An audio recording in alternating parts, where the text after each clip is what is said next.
Good morning and welcome back to the Beautiful Things channel. Now this video has been requested by so many of you.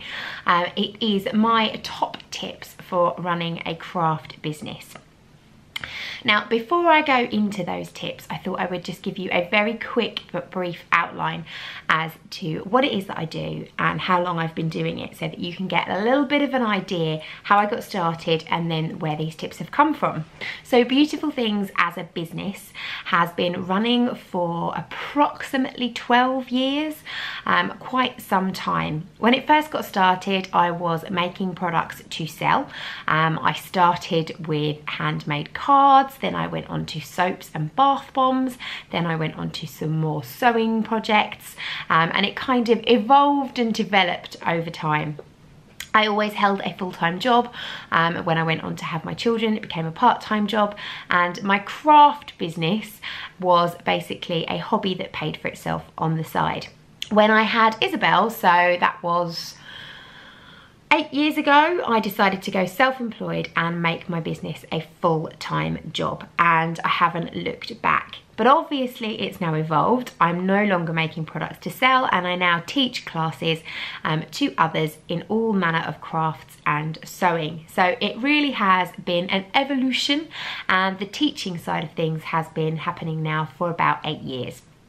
So I'm going to give you some of my top tips for creative businesses like my own, going right back to when I used to make product to sell and then moving on to the class side of things. There's a lot of businesses out there that you are well and truly aware of. Big names in the industry. Some have been around for 8 or 9 years, some have been around for 2 or 3 years, some of them are brand new startups. But because of social media, everybody looks like they're on an even keel, and that isn't necessarily the truth. Although my business has been well established for a very long while, I wouldn't say that it's necessarily a large business by any means, and it certainly isn't exactly earning mega bucks. I can just about manage to take a very small wage each month, but it's just enough for me to be able to continue what I'm doing and working for myself and no longer having to work for someone else, and that was the main goal. Obviously I would love my business to flourish. I would love to be as big as some of the names that you see out there.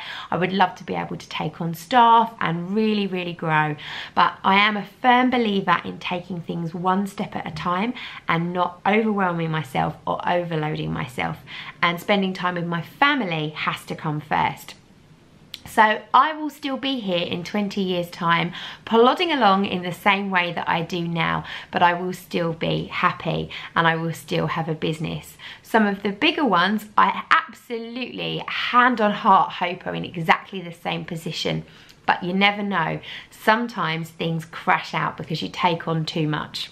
So tip number 1, don't take on too much, or don't bite off more than you can chew. So let's start with making things or products to sell, whether that's cards or clothes or giftware, etc, etc. My second tip will be have a range. Have a small range of products that you can keep sustainably and consistently. When I first started out, I would just make all the things. I would set up my shop at a craft fair or a pamper night or local shop, and I would have probably about 40 or 50 different things on the table. All that would happen is a customer would come up and say, these things are lovely, but they wouldn't know what to choose or what to look at first. A couple of years in, I realised that there was a few things that always sold really well. One of those was my tea bag holders. I'll pop a picture up here for you. There is actually a tutorial for these that I did for the sewing directory, and I will try and find it and pop a link down below. These are a really good product. They were extremely popular and they always sold really well. So once you find a product that you know sells well, I normally do sort of 6 baskets on my stall, and I would have each of those products in a little basket. That way your customers come up to your stall and they say, these things look lovely, what do you sell? Oh, tea bag holders, lavender pouches, mini bunting, bookmarks. Fabulous. I'll take one of each. It's not quite so overwhelming for the customer, and it also means that you have a product range of things that you know exactly how to make. You can batch make them. so that you can have a day making tea bag holders and a day making lavender bags, and you can keep your stock levels nice and high, give people lots of choices, so you can have lots of tea bag holders, maybe have 20 on your stall, but they could all be different fabrics, so they have a little bit of choice but within a range. So tip number 2, have a range, don't overwhelm your customer. Tip number 3, price yourself accordingly. Now this is so important on so many levels. If you don't charge enough for the items that you are making, you are doing yourself absolutely no favours. One of the things that I found incredibly frustrating doing the craft fair circuit was that there were a lot of crafters who ran their business as a hobby that paid for itself. So basically they loved making, but there was only so many things that they could give away to their friends and family. So they would make and make and make, and then they would do a craft fair or a sale to recoup the cost of the materials. And that's all well and good. They were incredibly happy, they had a really nice time, they kept making, but they weren't doing any of us who were trying to make a living out of our craft any favours, because they were underselling themselves. So the customers just thought, oh, your things are really expensive, when they looked at my stall, because the people next to me are selling the things a lot cheaper. So don't undersell yourself. Charge what the item is worth. Remember that your time is probably the most expensive thing. So please factor your time into consideration, as well as materials, when you are pricing your product. You want to make a profit, even if you are only doing it as a hobby. Because I was finding it really, really hard to actually make any kind of money from selling anything for a profit, because of all of these hobby crafters, I actually decided to leave that side of craft and go on to teach classes. So many people would look at the things on my stand and say, these are really lovely, I wish I could make them. And I knew just how easy it was to do so. So I decided that I was going to teach classes. I started teaching from home for a good couple of years, and then moved into my friend's bookshop, and then more recently took on my own studio. So tip number 3, if you're going to go into teaching, only teach the things that you know and love. Things that you are passionate about. It's no good me trying to teach you how to do patchwork and quilting, for example. I can do it, I know how to do it, but I'm really not very good at it. I don't have the patience with it, I'm not pernickety enough, I don't have enough, I'm not bothered enough about the precision that's involved in quilting, and because I don't personally enjoy it, I don't feel that I'm in a position to be able to teach it. Likewise, when it comes to the more advanced side of dressmaking, I love to whip up a quick jersey top, I love to make a simple summer dress, no problem at all, and I will happily teach you how to do that. But if you need to make alterations, like drastic alterations to the pattern, or you need to draft your own garments, that doesn't interest me, because I've never had to do it myself. It's not something therefore that I want to do or need to do, and so I'm not passionate enough to want to go out there and learn how to do it so that I can teach others. So that's why I make sure that I take on tutors who have the relevant skills, experience and knowledge to teach the things that I don't want to teach. Another example, I love knitting. I've only just learned how to knit in the last couple of years, but I don't feel that I ever want to teach knitting. Crochet, however, I love teaching people how to crochet. I really enjoy it, but the knitting side of things, I don't feel I'll ever be quite competent enough or know quite enough to be able to teach someone, other than just casting on and casting off. So that's why I have a fantastic knitting teacher. So just teach the things that you're good at, that you love and that you're passionate about, because it will show in your work. Number 5 is don't be afraid to make mistakes. Like what I said, that you need to be able to be good at something to be able to teach it, the best way to learn is from your mistakes. Now, when I teach my classes, I'm able to say to people, don't do X, Y, and Z because A, B, and C is likely to happen. The reason that I know A, B, and C is likely to happen is because it's a mistake that I've made in the past. I've learned from my mistakes and I teach using my mistakes. And I think that's a really good way to learn. It's all well and good reading a textbook and studying what should happen and why you should do things, and why things work in a certain way, but actually learning how things can go wrong is just as important as learning how things can go right. Number 6 is a financial one. Always take payment in advance. It doesn't matter if they're your best friend or someone who's taken 20 classes with you. When things go wrong, people cancel and you still have to pay the bills. At the end of the day, you can very quickly be put out of pocket. The problem is that many of us, myself included, are too nice. And if I've got 4 people booked in for a class and 2 of them phone me and say, I'm really sorry, my child's sick, I can't come today. If they've paid, I have to say to them, I'm really very sorry about that. I know what it's like, I'm a mum too, but I'm still here. I'm in the studio, I've got bills to pay, I've prepared your products, I've prepared your class for you, I've done all the admin, so it still cost me something. So I need to take some of that payment. Now it's up to you what your terms and conditions are, but you need to look at them sensibly. I don't always give people a full refund, certainly not if they cancel on the day, but I do take a little percentage to cover my costs, things that I've already outlaid, things that I've already prepared, things that I've already done. So administration, again, charging for your time. Think carefully about your terms and conditions and your refund policy. I am as nice as I can be, but I do sometimes have to really kind of take a deep breath and think about my response before I come back to a client. The other reason to take money in advance is if you're going to be doing something that's free.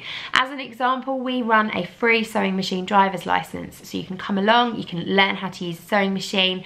It shows you, it gets your confidence built, shows you what to do, and then hopefully encourages people to come on and do more classes.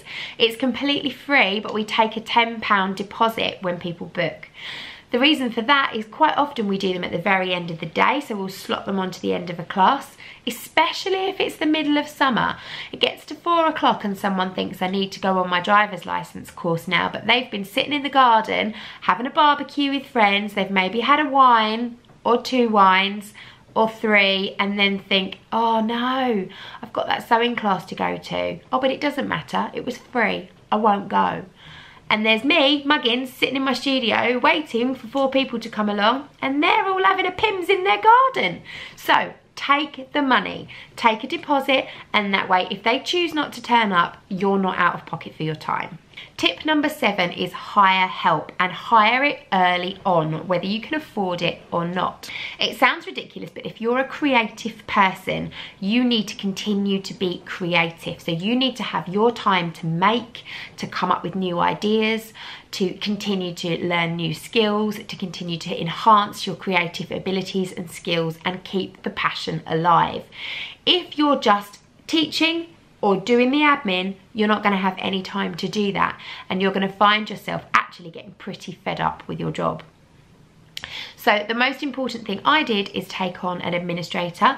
It's only a virtual administrator, so the lovely Viv does all of our bookings for us. When people email and when a sale comes in off the website, she'll send them out their confirmation, and she'll update our calendars and our booking system, and she also does my bookkeeping for me, so she inputs all of my receipts and all of my invoices.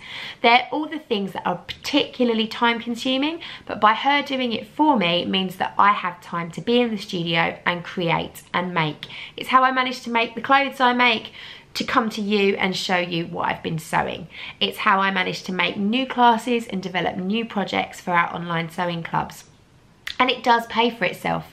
So the cost that I pay Viv is considerably less than what I can earn by being creative. So bite the bullet, have someone do the dull stuff for you, the stuff that you don't enjoy doing, the stuff that you don't really want to do, but obviously when you run a business has to be done. Also, get a cleaning lady. I have a cleaning lady. She does 3 hours a week for me. She only charges a very small amount of money per hour. Those 3 hours that she cleans my house would easily take me almost a day.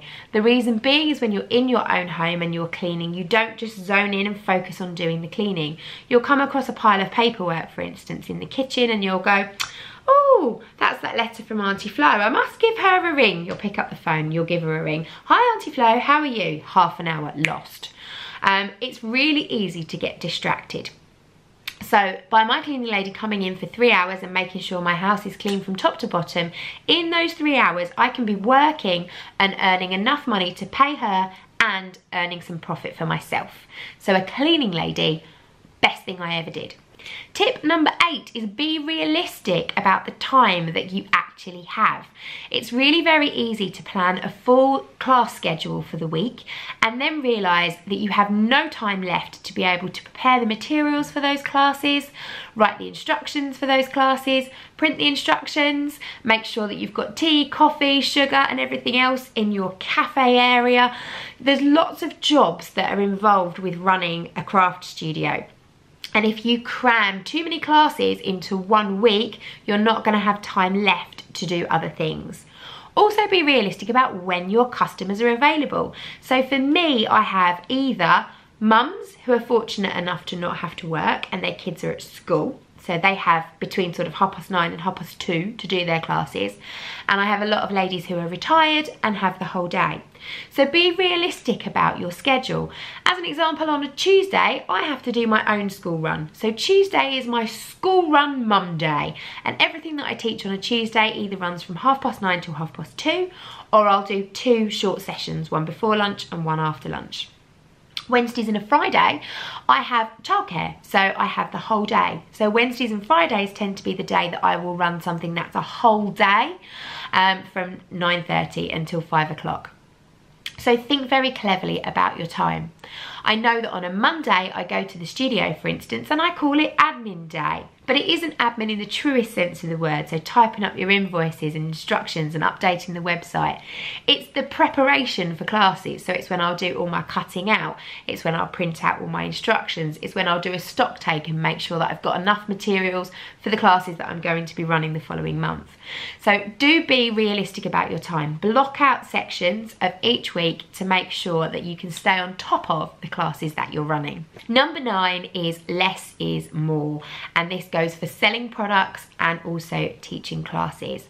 I first understood this concept when I was constantly making products to order. So customers would give me an order, I would make the something, they would pay me for it in advance, and let's say whatever it was I was making was £10, and I would make 10 of them in a week, and I'd be absolutely swamped. And my husband said to me, why are you charging £10? This product is worth more. You should be charging 20, and you can just take less orders, so you can release some of the pressure and some of the stress on yourself and still earn the same amount of money.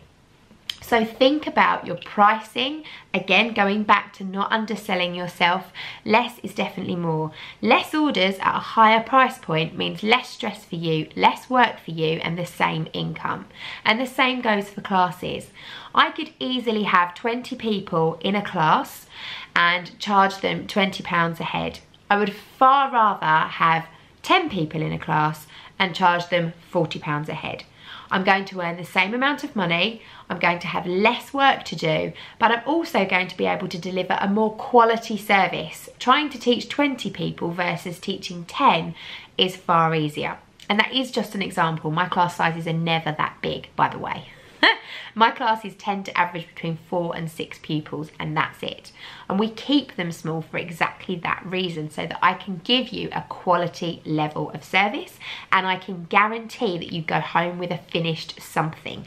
There is nothing worse than getting halfway through a class, the class finishing and going home and having to finish it, because we all know we never do. So less is more, be it that you take on less orders or you take on less pupils. Make sure your price point is right and you can afford to keep the numbers low. Tip number 10 is don't compare yourself to others. So like I said right at the very beginning, there are loads of people out there that do what I do. Yes, I follow them on social media. Yes, I watch their YouTube videos. Yes, I see them on Instagram and I love watching what they do. But my business is my business, and my business is very different to their business in many ways. If I was to compare myself, I would just feel really shitty about myself, because I would look at my business and think I'm not earning megabucks, I don't have 10 staff, I haven't got a beautiful shop that can be open 7 days a week, and I would start to beat myself up about all the things that I see that I'm not delivering. But if I don't focus on that and I look at them purely for inspiration and so that I can be proud of my fellow businesswomen, it's slightly different. I can then look at my business and I can see what I do get from it. I can see some amazingly happy students. I can see women who have felt empowered and built their confidence levels. I can see people who I have helped with mental health issues and problems. I can see the bigger picture. It's not just about teaching a sewing class and earning a living. It's about being able to offer a service that helps people in so many more ways. And that really makes me happy. It makes me love doing what I do, and it makes me really enjoy my job. So don't compare yourself to others and look at the bigger picture. Look at what your business is able to offer people, not just teaching them how to make something. So I hope that's been helpful. That's my 10 top tips to running a creative business. Even if one of them helps you, I'll be really, really pleased. Please give this video a big thumbs up. Leave me a comment down below. And if you haven't subscribed to this channel yet, please do, because I would really love those subscriber numbers to go up, because that is one thing that I do compare myself to. Thank you very much for watching. Bye.